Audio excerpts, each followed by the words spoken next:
कि ये fifth classification है।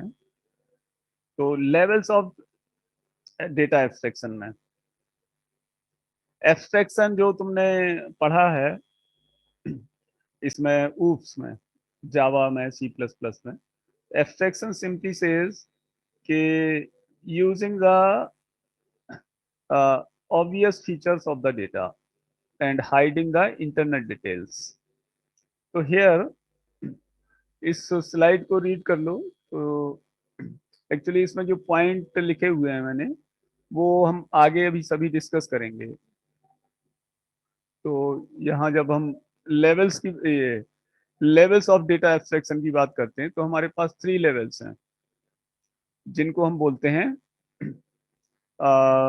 View also. तो we have the external view और यूजर व्यू। दूसरा है कंसेप्चुअल और लॉजिकल व्यू। तीसरा है हमारा फिजिकल व्यू। तो पहला जो व्यू है external view, it describes a subset of the database that a particular user group is interested in according to the format. तो एक्सटर्नल व्यू एक्चुअली क्या है कि externally users are continuously using the data और databases. तो user को इससे मतलब नहीं है कि जो उसका कंप्लीट प्रोजेक्ट है उसमें तुमने डेटाबेस किसका लिया है, ओरेकल का लिया है। जैसे फॉर एग्जांपल हम बोर्ड की वेबसाइट को यूज करते हैं एग्जाम पर्पज से लिए, या फॉर्म भरने के लिए, किसी और पर्पज से।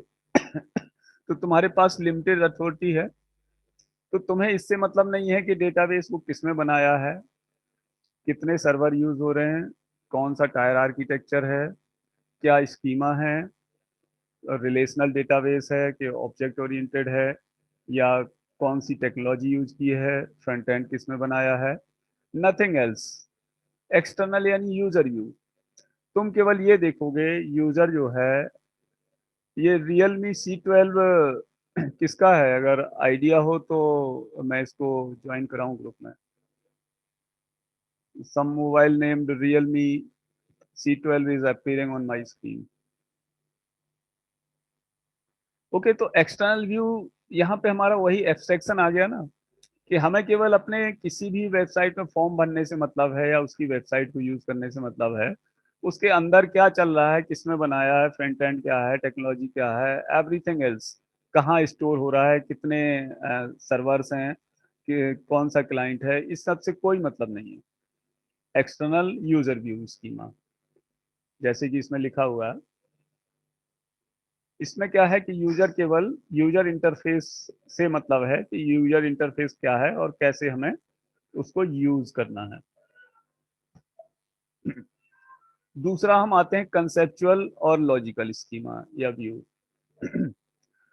तो कंसेप्चुअल और लॉजिकल स्कीमा जो है, ये क्या करता है कि फिजिकल स्टोरेज स्ट्रक्चर को हाइड करता है, कि कितने सर्वर्स हैं, कौन सा टायर है, कौन सा टायर आर्किटेक्चर है, डेटाबेस कहाँ स्टोर हो रहा है, लोकेशन क्या है, और किस डिवाइस में स्टोर हो रहा है।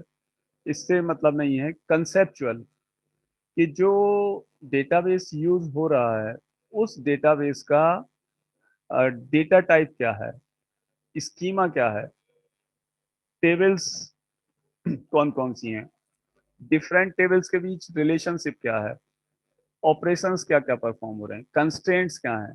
कंस्ट्रेंट्स मतलब कि some constraints will be implemented so as के यूजर जो है, अगर वैल्यूज वगैरह फिल करने की उसकी अगर वो अथेंटिसिटी है, तो उसमें क्या है कि उसको कंस्ट्रेंट्स प्रोवाइड कर दिए जाते हैं। जैसे मोबाइल नंबर है तो 10 डिजिट का होगा, तो कंस्ट्रेंट्स प्रोवाइड कर देंगे कि जब तक यूजर 10 डिजिट नहीं फिल करेगा तब तक वो एक्सेप्ट नहीं करेगा। अगर कंस्ट्रेंट नहीं लगाए जाए तो अगर यूजर 4 डिजिट भी मोबाइल नंबर डाल देगा तो इट विल बी एक्सेप्टेड। तो कंसेप्चुअल लेवल जो है, लॉजिकल लेवल, वो फिजिकल स्टोरेज स्ट्रक्चर को हाइड करता है। और ये जो लिखा हुआ है एंटिटीज रिलेशनशिप, ये हम डिस्कस करेंगे फिफ्थ चैप्टर में। अभी हमारा थर्ड चैप्टर चल रहा है, डेटा टाइप्स जानते ही हो। टेबल्स में हमने जो एट्रीब्यूट्स यूज करने हैं, तो उन एट्रीब्यूट्स के कॉलम में अपीयर होते हैं एट्रीब्यूट्स, और उन कॉलम्स की जो एट्रीब्यूट्स हैं उन सभी के डेटा टाइप्स होते हैं। Operations we will discuss later, फिर क्या क्या ऑपरेशंस परफॉर्म हो सकते हैं। और तीसरा हम आते हैं फिजिकल इंटरनल स्कीमा। तो ऑब्वियसली कि फिजिकल की जब हम बात कर रहे हैं तो ये डिस्क्राइब क्या करता है कि physical storage structure of the database. तो इन तीनों को हम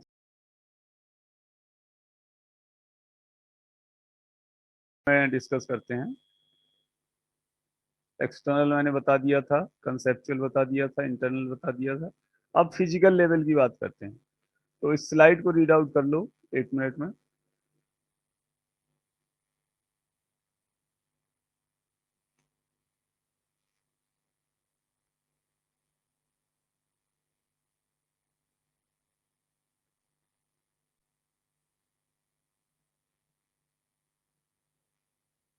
तो इसमें केवल यही है कि एक्सेस मैकेनिज्म, कि डेटाबेस कहाँ स्टोर है और उसको कैसे एक्सेस किया जाएगा। Only thing is this. अब ये फिजिकल लेवल फिर से हमारा 4 पार्ट में डिवाइड होता है। फिजिकल लेवल, ये हायरार्किकल मॉडल है, नेटवर्क मॉडल है, रिलेशनल मॉडल, और entity relationship model, ER model. तो तुम्हारा जो ईआर मॉडल है, that is used in the your RDBMS syllabus purpose. तो ईआर मॉडल को हम डिस्कस करेंगे डिटेल में 5th चैप्टर में। तो हायरार्किकल मॉडल एक्चुअली क्या है? हायरार्की से मतलब ये है कि जो हमारा डेटाबेस स्टोर हो रहा है वो किस फॉर्म में है? टेबल्स के फॉर्म में नहीं है, वो है हायरार्की के फॉर्म में। और हायरार्की क्या होती है? हायरार्किकल पढ़ा हुआ है तुमने डेटा स्ट्रक्चर में, ट्री स्ट्रक्चर, जहां एक नोड है, फिर उस नोड से कनेक्टिंग ब्रांचेस हैं। यहाँ हायरार्किकल में जब हम ट्री की बात कर रहे हैं, हायरार्की का मतलब कि जैसे जो पेरेंट्स, बच्चे, ग्राइंड चिल्ड्रन, ये रिलेशनशिप होता है। तो यहाँ जरूरी नहीं है कि बाइनरी ट्री, बाइनरी ट्री से मतलब नहीं है। Many kinds of trees are there, red black trees, B tree, B plus tree. ठीक है, तो ये जो है कोई भी जनरल ट्री हो सकती है। तो यहाँ बाइनरी ट्री की बात नहीं कर रहे हैं। तो हायरार्की की मतलब एक नोड है, उससे कई ब्रांच निकली, फिर जैसे एक नोड है उससे 4 ब्रांच निकली, फिर उन चारों ब्रांच से फिर फर्दर अलग अलग किसी भी कितनी ब्रांच निकलेंगी। तो ये जो मॉडल है फिजिकल स्टोरेज, ये हायरार्किकल मॉडल फिजिकल में। दूसरा है नेटवर्क मॉडल। तो network model will be represented by the graph. जैसे एक नोड कहीं है, दूसरा कहीं है, तीसरा कहीं है, चौथा कहीं है, और उन सबको कनेक्ट, अगर हम आपस में जब डेटाबेस की बात करेंगे फिजिकल लेवल स्टोरेज की, तो आपस में सब कनेक्शन होगा ही। तो this will look like a graph. जैसे एक डेटाबेस तुम्हारा, नाउ 10 मिनट्स आर रिमेनिंग। तो ठीक है, तो ये नेटवर्क मॉडल समझ में आ गया होगा कि जो ग्राफ स्ट्रक्चर है network. Hierarchical means tree structure. Relational model means कि some relationship among the databases, necessarily not in the table form। और जो हमारा ईआर मॉडल है, entity relationship model, this is a kind of relational model. जब हम ER model पढ़ेंगे तो उसमें ये डिफरेंस देखेंगे, रिलेशनल मॉडल और ईआर मॉडल में बेसिक डिफरेंस क्या है। रिलेशनल मॉडल में क्या है कि ना कोई एंटिटी है, ना हमारा कोई एंटिटी नहीं है बेसिकली। और यहाँ ईआर मॉडल में ये this is entity relationship model. तो ये ईआर मॉडल में हम डिस्कस करेंगे नहीं इसको। हो क्या आवाज नहीं आ रही क्या? सर स्क्रीन शो नहीं हो रहा है। No sir, okay, screen screen पर नहीं शो शो नहीं रही। कर रहा है। ओके ओके, तो स्क्रीन शॉट नहीं हो रही सर। ओके, मैं शेयर करता हूँ अभी। डिस्प्ले हाँ, मैं शेयर करता हूँ। ठीक है, ये बता दिया करो तुम अगर ऐसा है तो। शो हो रही है अब स्क्रीन? नहीं, सर हो रहा है, लग हो रही है। हाँ ठीक है। हो रही तो है। मैं जो ये 4 फिजिकल लेवल पे डिस्कस कर रहा था, हायरार्किकल, नेटवर्क, रिलेशनल और ईआर मॉडल, तो हमें जो पढ़ना है सिलेबस में वो है ये ईआर मॉडल। अब ये डिफरेंट मॉडल्स हैं और उन सब का ये हिस्टोरिकल बैकग्राउंड है कि कौन डेवलप कब हुआ, किसने डेवलप किया, और उसका बेसिक जो है डेटा स्टोरेज क्या है। तो यहाँ बाकी इसमें और ज़्यादा कुछ नहीं है। तुम्हारा हायरार्किकल में ट्री स्ट्रक्चर, नेटवर्क में ग्राफ स्ट्रक्चर, रिलेशनल मॉडल में रिलेशन टेबल, और ER model is one kind of relational model basically.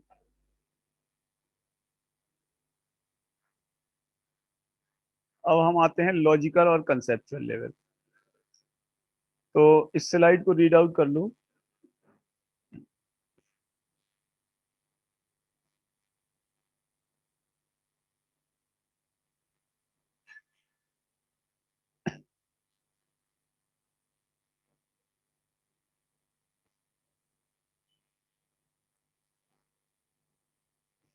जैसे कि मैंने बताया कि लॉजिकल और कंसेप्चुअल लेवल में मेनली हम इन चीज पे फोकस करते हैं।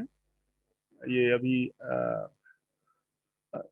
इसमें हम फोकस करते हैं कि लॉजिकली हमारा जो डेटाबेस है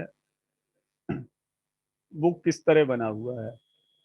लॉजिकली से मतलब कि कितनी एंटिटीज हैं, क्या रिलेशनशिप है, और हर एक टेबल में किस टाइप के मतलब क्या एट्रीब्यूट्स है, एट्रीब्यूट्स के टाइप्स क्या हैं, स्कीमा, डेटा डिक्शनरी।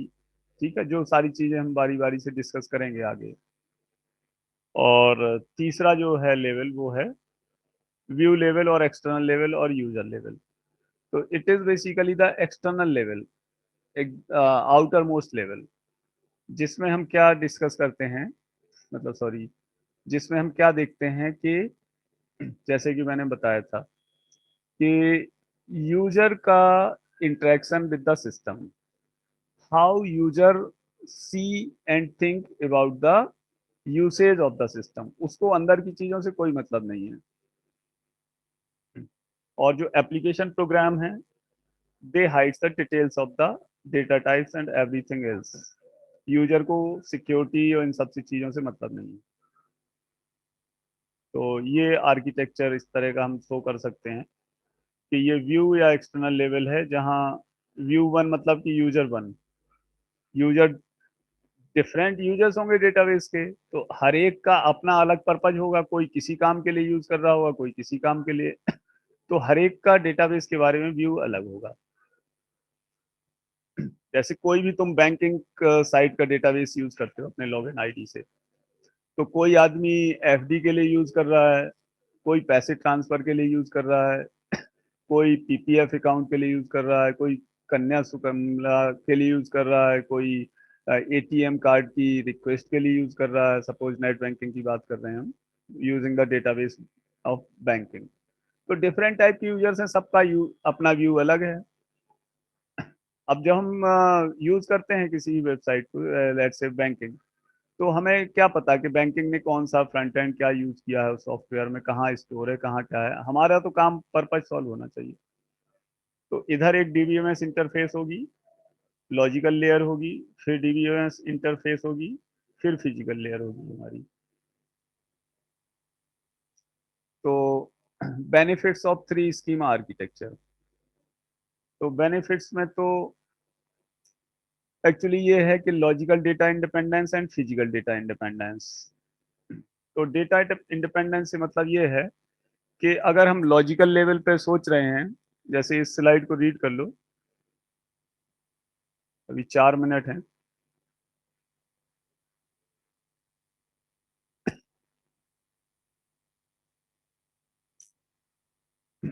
मतलब ये है इसका कि changing the conceptual schema. Schema अभी हम आगे नेक्स्ट कल लेक्चर में बात करेंगे स्कीमा की। तो changing the conceptual schema without having to change external schema और एप्लीकेशन प्रोग्राम। जैसे यूजर इंटरफेस है हमारा यूजर का, लेट्स से बैंकिंग या बोर्ड का।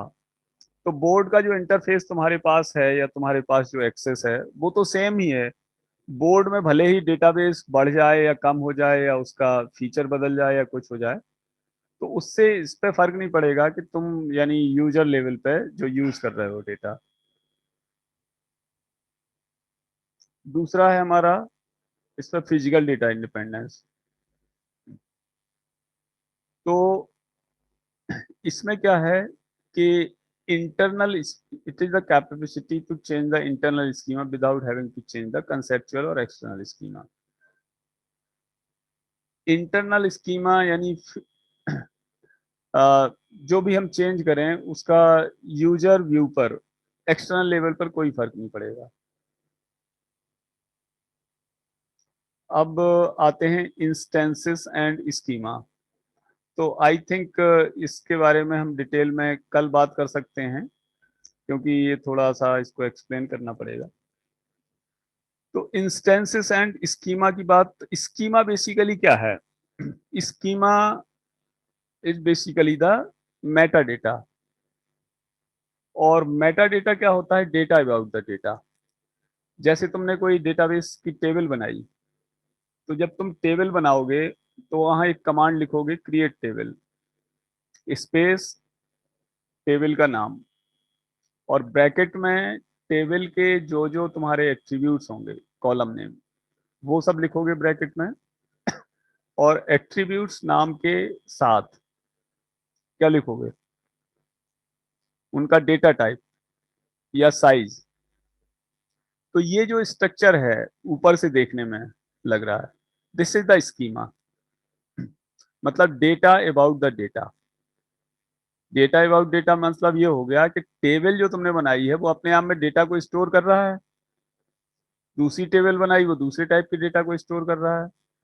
लेकिन टेबल भी तो एज ए डेटा है। देखो टेबल के अंदर डेटा है।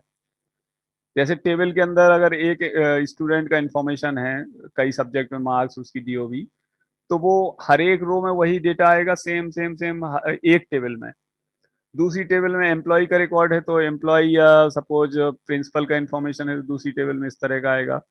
लेकिन टेबल का भी तो अपना एक इंफॉर्मेशन ये है कि टेबल का नाम क्या है, टेबल में कितने फील्ड्स हैं, एट्रीब्यूट्स क्या हैं, डेटा टाइप्स क्या हैं, पहली चीज। लेकिन टेबल का जो डेटा है वो अलग चीज है। कहने का मतलब ये है हमारा कि स्कीमा की बात जब हम बात करते हैं तो schema is the layout of table. तो layout of the table shows कि टेबल को हम बाहर से एक लाइन में देख के ये बता सकते हैं कि टेबल क्या क्या फील्ड किस किस टाइप की वैल्यू स्टोर कर रहा है, उसका पर्पज क्या है। अब वैल्यूज कितनी हैं और एग्जैक्ट वैल्यू क्या है वो अलग चीज है। तो this is the thing regarding the schema यानी मेटा डेटा। इस स्लाइड को रीड आउट कर लो।